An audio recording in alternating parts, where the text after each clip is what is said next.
Hello and welcome to Confessions of a Single Parent, hosted by myself, Naveen Kutri, founder of Playdate, the UK's first dating app for single parents. On this podcast series, we'll be speaking to other single parents to share their experiences about being a single parent, dating as a single parent, and all the joys and struggles that come with being a single parent. On today's episode, we are joined by Tom Nash, also known as Mr. Divorce Coach, the UK's premier male divorce coach. He is a child of divorced parents, an ex-husband, a co-parent, and a stepdad of his own blended family.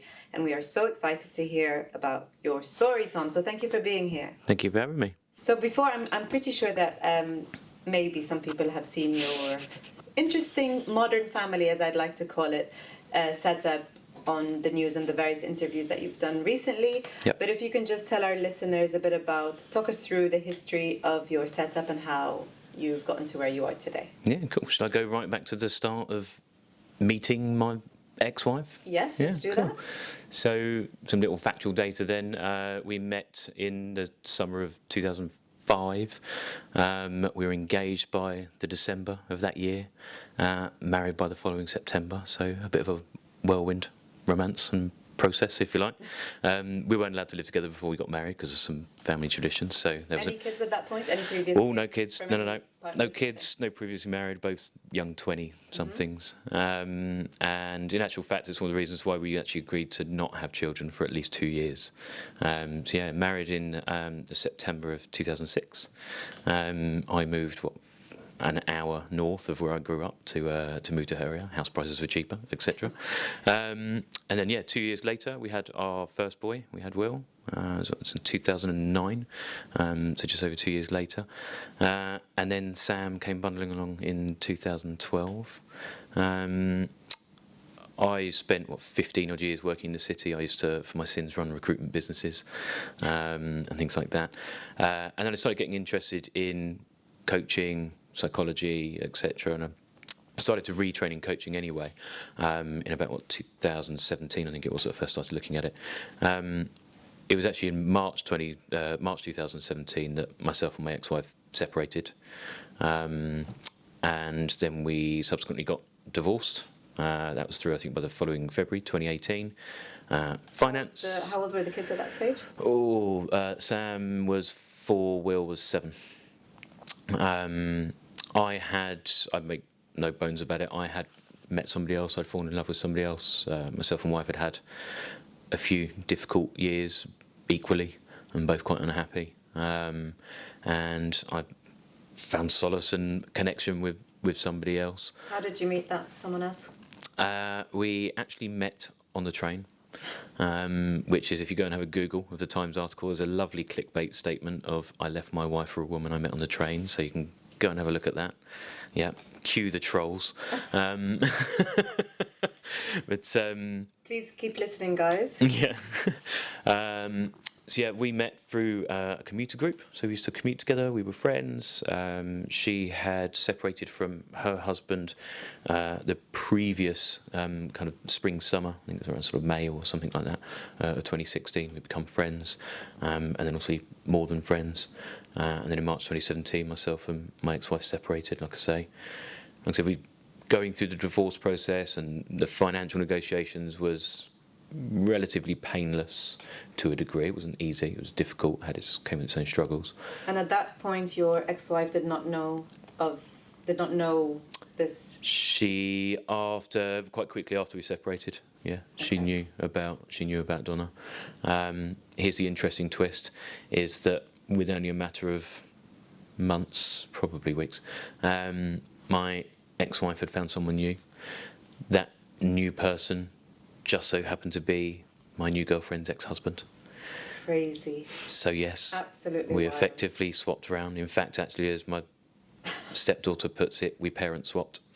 Is how she puts it. But rather. So Donna had kids with her ex. How many kids did she have? She has 2. She has 2, boy and a girl.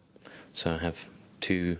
I actually use the term bonus children. I don't particularly like the term step. And did you guys orchestrate this partnership, or did it happen organically? How did that happen? No, it happened, as far as I'm aware, organically. Well, from my understanding is that it originally started with them connecting somewhere online, I don't know. To complain about you two. Effectively hatching a plan, talk about us, how to bring us down, I suppose. And the story goes that she was out one night, I think with some friends or something like that. The other guy in the equation happened to be walking past. They had a bottle of wine, and I suppose the rest they say is history. But so they've been together for, 5-6 years? Myself and Donna have been together for, over 6 years now. My goodness. I mean, that is really unusual to hear. But it's also really interesting to see how the children fall into this dynamic. So how did everybody react? Your kids, her kids? What was the initial reaction to this parent swap? It comes down to kind of how we integrated them, I suppose. So we didn't just instantly put all 4 of them together. Quite fortunately, my stepson and my eldest son had already met once before, just because myself and Donna were friends at that point. And they've met on a kind of take your kid to work day, and they've met each other on the train, and they actually, like a lot of kids around the same age, there's only about 9 months I think it is between them, they had a lot of the same interests, so we actually said they're basically the same kid with different names because they were so similar, bless them. So those two already knew each other. They actually didn't all meet as a 4 until about 6 months or so later, and again we put them together in more of a friendship environment, and something exciting to do. So Donna was taking her 2 kids to a music festival, so it was on a weekend when I was going to have the 2 boys. This is in the summer of 2017, and so we went as well, but separately. So we're going to go along, and my friend's there with her kids, I'm there with my kids, separate tents, etc. Drove there separately, everything else, and then I don't know, the fate gods threw something together, and we ended up bumping into each other at the service station. Zach and Will recognised each other immediately. Wow. And at that point, Sam was 5, and my stepdaughter would have been 11, almost 12 maybe. And they instantly just hit it off. He became like her new toy, and he had an instant big sister to look up to, quite instantly. And so what are your living arrangements at the moment? So who's got custody and who lives where, and how does it work? We don't use the word custody anymore. Sorry, not custody. What do we say? Child arrangements. Arrangements. Excuse my... Child arrangements order. Legal, my legal terminology here. So... Where does everybody live? Yeah. Well, again, the part about that was where there was difficulty and a lot of challenges, both practically, emotionally, etc., in that... my partner and her ex-husband did an automatic 50-50, quote unquote, shared care. And what they actually did was a 2-2-5-5 arrangement. So one had Monday, Tuesday, one had Wednesday, Thursday, and then they alternate the Friday, Saturday, Sunday, right? Okay. They both wanted to do that from the start, and they were quite amicable about getting through their separation divorce. But it also worked, both of them practically, for work. My partner worked in the city as well. Her ex-husband had a regional coverage for his job, so he'd travel quite a bit. And actually, by her own admission, one of the things that my other half says is that, well, they're half his kids, so he's half responsible for raising them. So there you go. Learn to be a full parent. Myself and my ex-wife was a little bit more difficult. Like I said earlier, the finances and divorce was relatively amicable to a degree. It was the child arrangements that was a difficulty. Okay. I've always been a really present and engaged dad. That said, I effectively was only really around at the weekend. I worked in the city. I left early before the boys were up a lot of the time. Sometimes I get home just at bedtime or maybe after. That's when you were together. That's when we were together, yeah. But actually, it was going through this process that was the main thing that made me realise what's important to me in life. And actually, was it climbing the career ladder, having the house, car, and all that sort of stuff, and that status? And actually, what I wanted was my kids. I wanted my boys around. I wanted to take them to school, to be around for the sports day, and all the other stuff that comes with it. Iron the uniforms, help them make the packed lunch, so on and so forth. Actually, wanted to be present, not just. Yeah. I didn't want to be resided to the McDonald's weekend dad hill. Yeah. So my ex-husband. Yeah, well, that's what I didn't want to be, right? So I wanted to show up. I wanted to play an active role in their upbringing. So how's it split now with your ex-wife? So we went through a child arrangement order. I've filled out the C100, I've spoken to CAFCAS, etc. We had actually managed to sort it all out just before our court hearing, and then the rug was pulled. So we did go through with the hearing, and we actually came away with the exact same agreement we'd already made several months before. Now, I think what was court mandated was every other weekend, split holidays, and one night in the week, which I think from memory was a Thursday. That therein brought another issue, which was the 4 kids were going between these 2 homes, right? Yeah.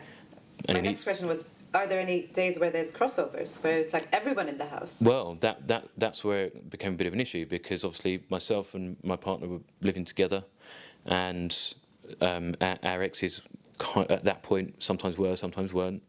I'll leave them to talk about it one day if they want.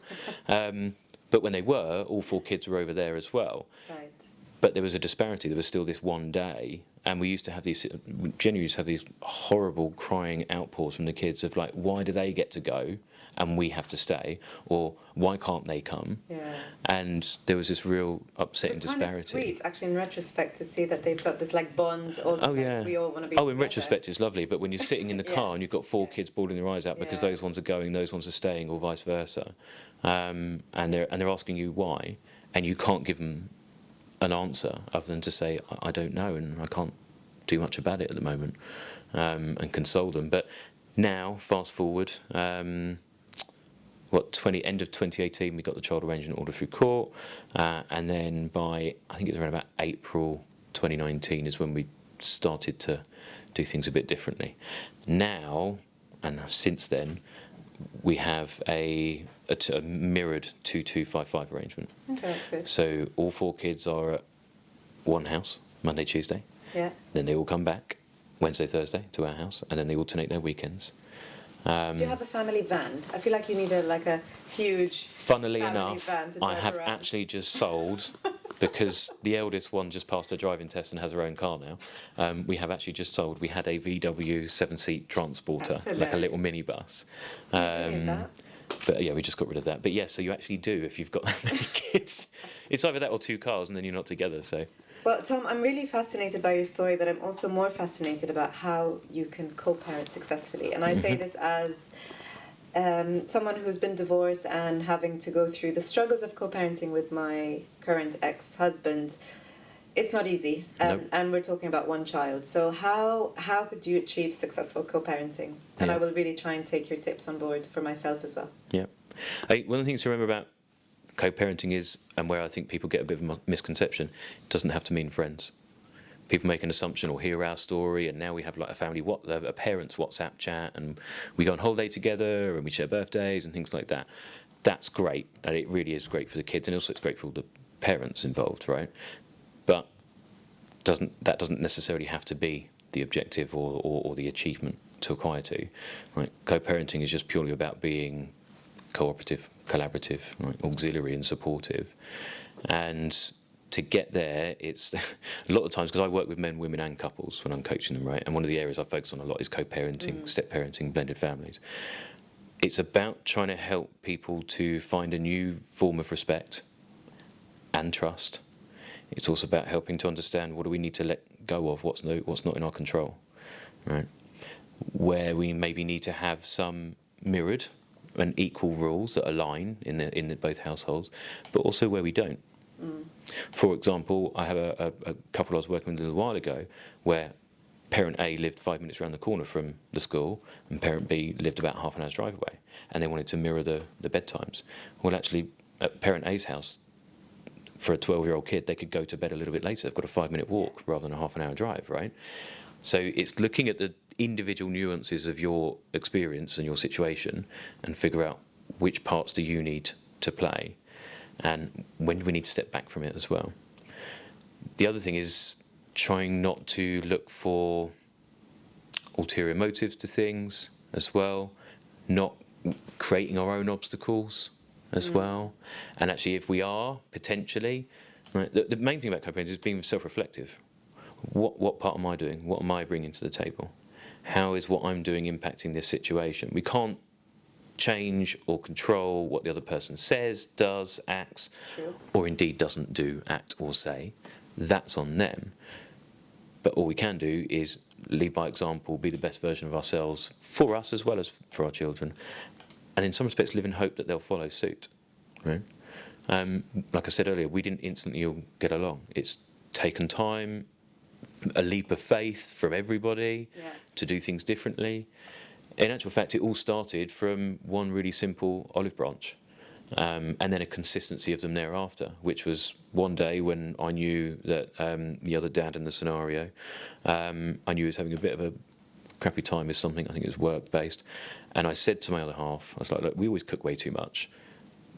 He was outside dropping off his 2 kids. And I said, just go outside and invite him in for dinner. I was like, and I know what she's like. I said, don't take no for an answer. So she goes out and says, park the truck, come in for dinner. And he says something along the lines of, no, it'll be weird. And verbatim, her response was, it'll only be weird if you make it weird. Park the truck, come inside. So he did. Nice. And it was the weirdest dinner I've ever had in my life. It was weird. Really awkward, really strange, right? But then someone's got to do something different, and then you've got to try and build on it, right? So even simple things like, and if you want a bit of a tip-wise, if there's another partner on the other side or the other parent, particularly for step-parents as well, right? Whenever my stepkids would come home, or to our home, because I've got 2 homes, when they came back to ours, every time they walked through the door, I used to make a bit of a beeline to go and talk to them about what they've been up to, etc. Not the Spanish Inquisition, it wasn't interrogation, it was about interest. Not because I actually cared. How do you get the kids to say anything? All my son says is good, good, yes, no. Just keep asking. But I would basically, they'd come in the door, but I'd pick something because it was also about showing them through action and behaviour, right? Me being engaging with them and showing inadvertently a respect to their other parent, this dad, their hero type thing, and said, oh, like, Daddy's got a new truck, or like, oh, you guys went here, like, what you guys been up to with Daddy? Even I called him Daddy. So they feel comfortable enough. So they feel, even weirdly now, sometimes when the kids aren't around, and I'll be like, I was like, Daddy, do you want a beer? And he's like, Tom, stop doing that. Sorry, mate. But again, it wasn't about me. We didn't like each other then. There was obviously a lot of angst. There's a whole host of different thoughts and feelings towards one another. But it wasn't about us. It was about these kids, right? And actually, by meant to be like you. Well, people can. They just have a choice, right? So how do you handle it if you're like that, but the other parent isn't? So if you've got that calm approach, other people weren't for a while. Yeah. How do you get them to become that? Well, like I was saying about control, you can't. All you can do is lead by the example and hope that they'll then follow suit, right? It's about, I say to people sometimes, are you being a good person because you're trying to win at something, or are you being a good person because you're a good person, right? And actually, how much of all that weight of that anger, that anxiety, that fear, whatever it is, do you want to keep carrying around with you? Right? It takes a lot more emotional, psychological, and even physical effort and energy and draining to keep carrying that around. True. And the longer you carry that around, the heavier it's going to get. You said something about co-parenting isn't 50-50, it's 100-100, and I really like that. Yeah. Can you explain what you mean by that? People come to me all the time around, I want 50-50 of the kids and things like that. But what they're talking about is schedules, right? Yeah. And it's helping them shift that perspective away from, you don't own these children. They are not your products. You are their guardians, right? And you get to support them, love them, care for them, but you don't get to design them, right? So actually it's around being 100% committed, right? So not 50-50 in terms of the schedules, but 100 from each of you. And sometimes like that thing about stepping out of our own way or not creating their own obstacles. When we were actually starting, one of the things that a lot of people struggle with is that 100-100 perspective is me stepping into your shoes.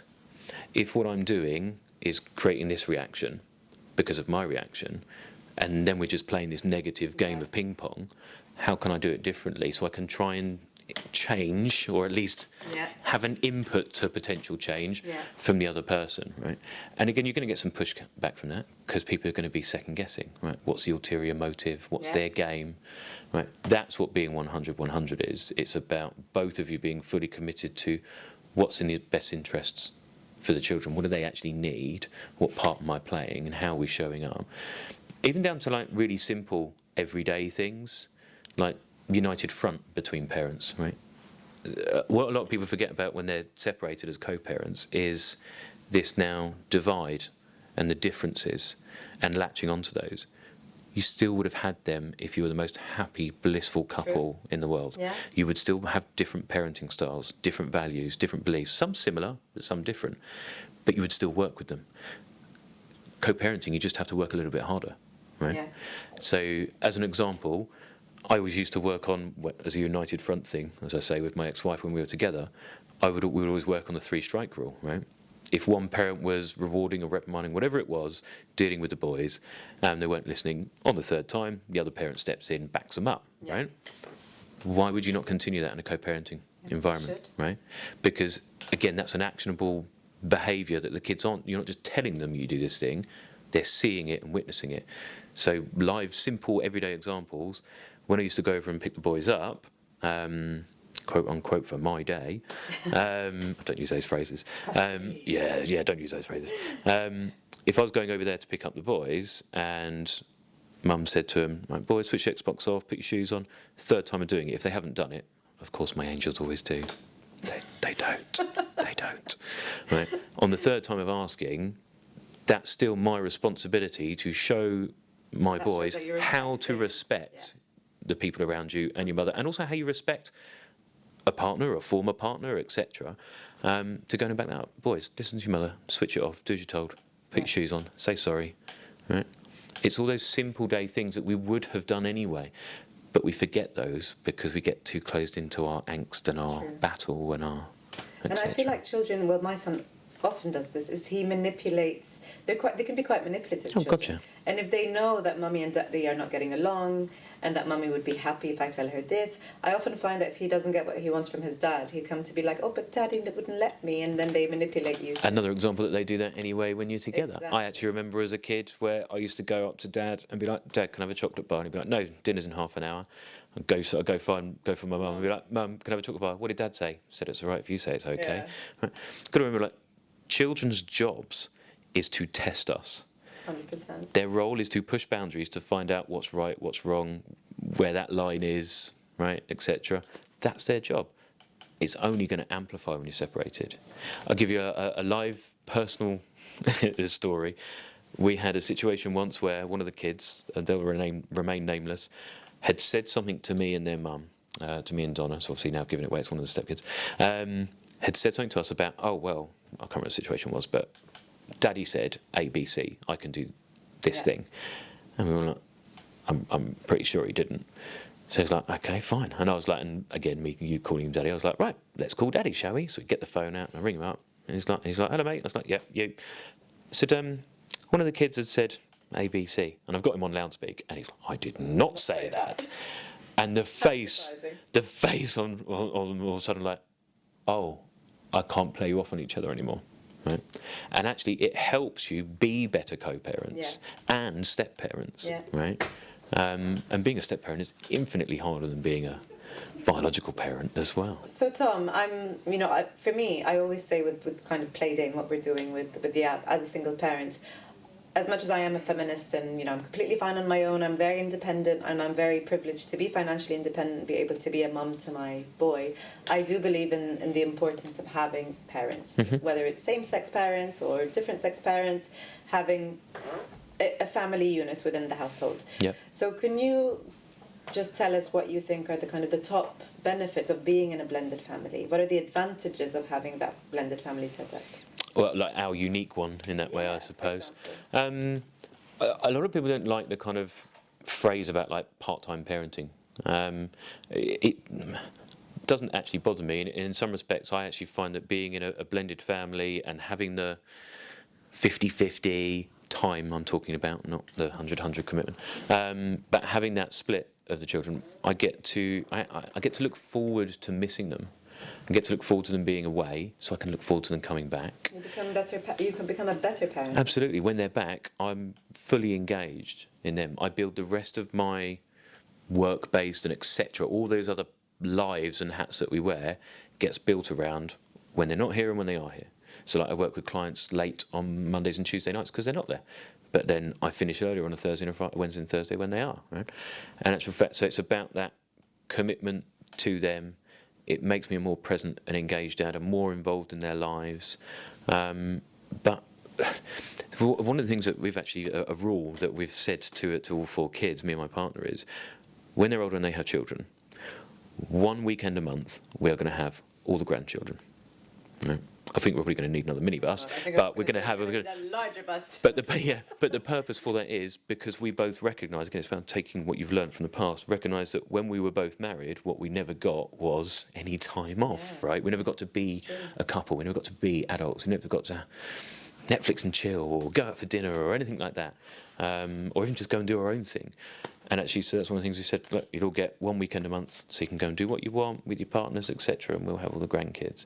And I think the things that I know that the kids also take away from it, which I really love, is, and this goes back to a quote that someone very dear to me said when I very first separated, how are you going to feel one day when Sam, my youngest, very affectionate, cuddly kid, how are you going to feel one day when Sam goes running over to someone else, another man, and throws his arms around him?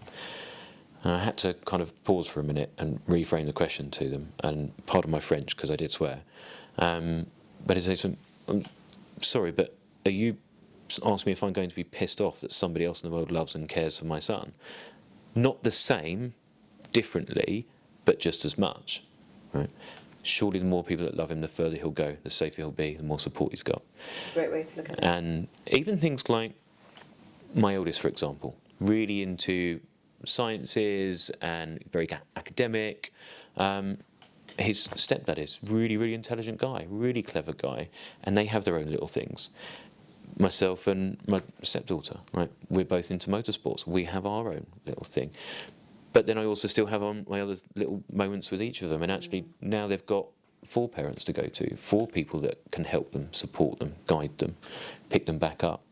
So actually it's the whole old phrase of it takes a village to raise a raise a kid. But it also then helps your own relationships as well. And it's funny, there was a statement I said to my ex-wife when we very first split up, which, to be fair to her, she has said she wanted to slap me in the face for. But she now really loves and resonates with, which is I said to her very early on, I want to be a better ex-husband than I was a husband at the end of our relationship. It's just how I go about doing that. And the other thing I know that she actually said about years ago was about, with that kind of 50-50 arrangement with the kids, was about that feeling of loss of control, that loss of time, that loss of input. It's now one of the things she really relishes. She's been able to go back and study, progress her career, do the things that she wants to do in the time that she's got. So there could be huge benefits for it. It's just about the lens that you're looking at it through. Thanks. Before we end the episode, could you just give us your top tips for dating? Because we haven't really spoken about dating. So I don't know if you had any time to date before you met your ex-wife. Well, yeah, I suppose to the contrary, I'm slightly different. I kind of dated whilst I was still married, which sounds like a really horrible thing to say. And as I said to your lovely people here, you're either going to love me or loathe me afterwards. So if you were a single parent? If I was a single parent. What would you even then, I think some of the experiences that I was just mentioning about, like when we introduced them at the festival, we still took time, right? So, I mean, if for dating wise, for any kind of, I know that you guys have all the best tips for this, but all the things around safety, right? Looking after yourself, making sure that you're safe and secure, etc. But I think when it comes to then meeting someone as well, as a parent. And equally, like, if they're a parent, like, how are you going to integrate them? Have those conversations beforehand, rather than just, like, muddling into it and fumbling and figuring it out afterwards. You're still going to do a bit of that. But one of the hard things around step-parenting and blended families, and the biggest challenges there, and that stems back to the original part of dating, right, is understanding our approaches to parenting, right? Where are the rules? Where are the boundaries? What are the lines? How are you going to integrate these people? These young humans, because you've got to remember, when you're dating as a parent, you are effectively going to be inflicting this person on your children, right? Inflicting, that sounds really harsh. Well, but it's not their choice, so it is, True. right? It's not their decision, it's yours. So, but then that's the responsibility, and the accountability then relies on you about how you introduce them, how you go about this.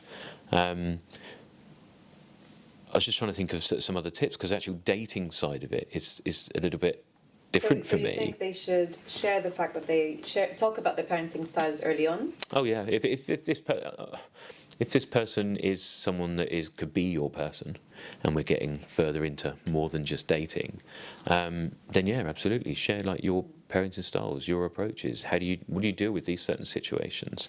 I'm often asked, when do we introduce the kids? Oh yeah, absolutely. I was going to ask that actually, because I've got a few friends, or two of my friends have got divorced recently. Yeah. And it's not harmonious. No. Which is such a shame actually. And they've got between them 3 children. Yeah. And they're sort of dating now.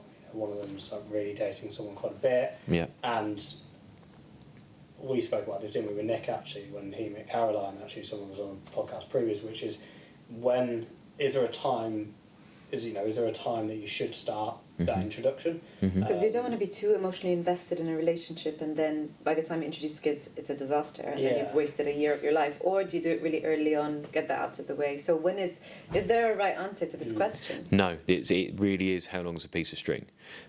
Various bits of advice out there would say like at least 6 months, sometimes a year. You've also got to remember about the nuances of, are you still in a legal or financial process, right? In terms of a divorce or assets or custody. Right, I'm going to be doing that all day now. Custody. So you've got to think about the nuances of your own unique situation, and where that might bring further challenges and animosity and things like that. But equally, like you say, you don't want to leave it too long, because the other part is children want their parents to be happy, right? So they do really just want to see you happy. You've got those earlier phases, those earlier stages of those transition times, I call it, where actually they're still looking at wanting their parents to be back together, right? And then that negotiation. If I do this, will you guys get back together, and that sort of thing. So you've got that kind of time frame. Then you've got another time frame where they're trying to see that their parents rebuilding themselves after this emotional and physical turmoil they've been through. And then they actually still want to then see them happy again as well. But then it can be too long, because then if it becomes too long, it becomes a bit like, I don't know, their parent is living a double life. Yeah. There's a secret part that they don't know about, and then actually that makes that can cause its own set of problems, because now there's a hidden part of you they're not included in. Now they're excluded, and they want to know why. Yeah. And then again, they start to internalise: is it because of me? Have I done something? So again, there is a fine line, and there's no right. Okay, so on day 27, this is what you do. You've got to think about the uniquenesses of your own situation, and being considerate to all parties. Thank you so much, Tom. That's fantastic. You've given such invaluable advice and tips, and thank you for being here. It's always a pleasure chatting with you. Thank you very much. Thanks, Tom. Thank you for listening in today. We hope you enjoyed today's episode. Watch out for the next one. And if you'd like to find out more, please head over to our socials at GoToPlaydate, or visit our website at gotoplaydate.com, where we share a range of content. You can also download Playdate via your preferred app store. So if you're thinking about going back into the dating scene, download Playdate today.